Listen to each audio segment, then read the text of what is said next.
Good morning বন্ধুরা, SR ব্লগে সবাইকে স্বাগত জানিয়ে আজকের ব্লগটা শুরু করছি। আর আজকে হচ্ছে রবিবার।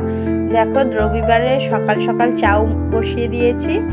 অনেকটাই চাউ সিদ্ধ করেছি, কেননা আজকে সবাই মিলে চাউ খাবো, বাড়ির সবাই মিলে। আর অন্যান্য দিন অল্প একটু চাউ রান্না করে টিফিনে দিয়ে দিই, ওই জন্য আজকে বেশি করে চাউ করেছি। আর ডিমটা ভেজে নিয়েছি, আলুটা ভেজে একসাথে মিলিয়ে নিয়েছি, আর ওপারে মশলাটা কষিয়ে ভালো করে রান্না করেছি। আজকে একটু পেঁয়াজ রসুন আদা বেটে তারপরে চাউটা করেছিলাম, টেস্টটা হেভি হয়েছিল। আর দেখো, চাউ আমার কমপ্লিট। অল্প অল্প করে ভেজে ছোট কড়াইতে ভেজে নামিয়ে আবার বড় কড়াইতে দিয়ে গরম করে নিচ্ছি, কেননা অনেকটা চাউ অল্প অল্প করে ভাজতে ভাজতে আগেরগুলো ঠান্ডা হয়ে গেল। ছোট কড়াইতে ভেজে ভেজে তারপরে নামিয়ে তারপরে আমি বড় কড়াইতে দিয়ে না রেখেছি, একটু হালকা গরম গরম করে সবাইকে দেব এবারে। আর দেখো, সবাইকে দেয়া হয়ে গেছে। এখন আমার জন্যও সুন্দর করে গুছিয়ে নিয়ে চলে এসেছি।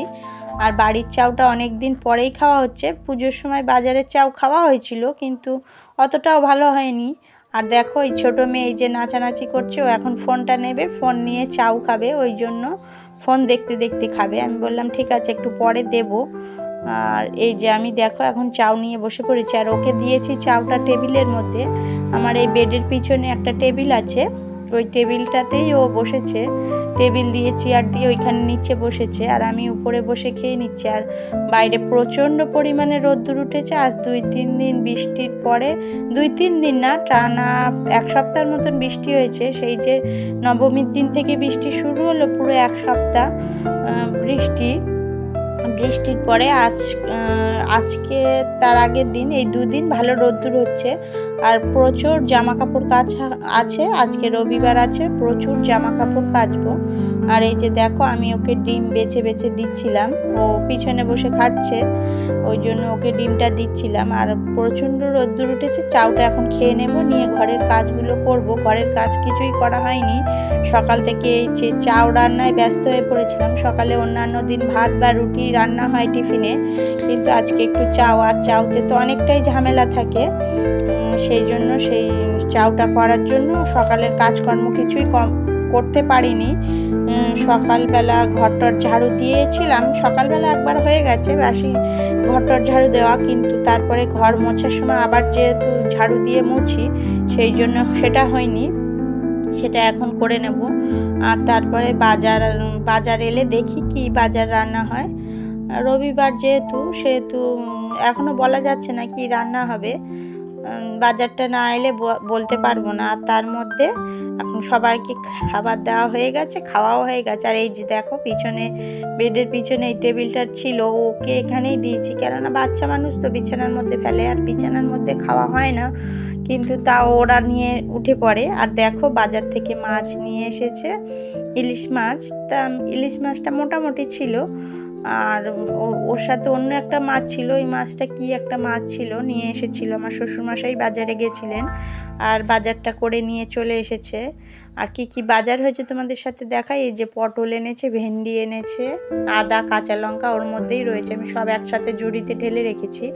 আর আজকে একটু দই আনা হয়েছে, টক দই, দইটা রেখে দেব, দেখি কি রান্না করি। ইচ্ছা আছে একটু দই দিয়ে পটল রান্না করব, আর এই মাছের ঝালটা করব, আর কিছুই সেরকম কিছু করব না।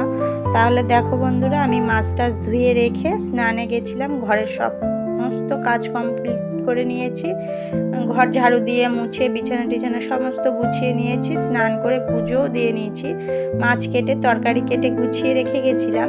আর এখন স্নান সেরে পুজো সেরে এখন রান্নায় চলে এসেছি। আর এখন মাছগুলো ঝপঝপ করে ভেজে নিই, অনেকটাই মাছটা ভাজতে অনেকটাই সময় লাগবে। আর ইলিশ মাছ তো বেশি একটা সময় লাগবে না, ইলিশ মাছ তেলে দিলেই অল্প ভাজলেই হয়ে যায়। আর এই যে দেখো, আমি মাছগুলো ভেজে নিই, আর ওপাশে পটল ভাজাটা বসাবো, 2 দিকে বসাবো, 2 রকম ভাজা, তাড়াতাড়ি হয়ে যাবে। তাহলে রান্না বান্না কমপ্লিট করে নিই বন্ধুরা, তারপরে আসছি।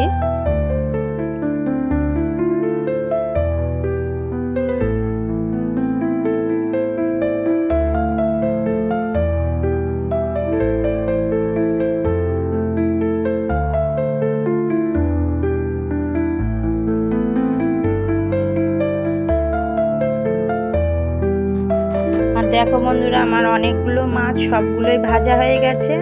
আর ঝোলটা বসিয়ে দিয়েছি, ঝোলটা ফুটছে। একটু হালকা আলু দিয়েছি, না হলে অল্প একটু তরকারি হয়ে যাবে, ঝাল একদম কম হয়ে যায়। আর পটলটা ভাজা হয়ে গেছে। ইলিশ মাছের তেল রেখেছি একটু।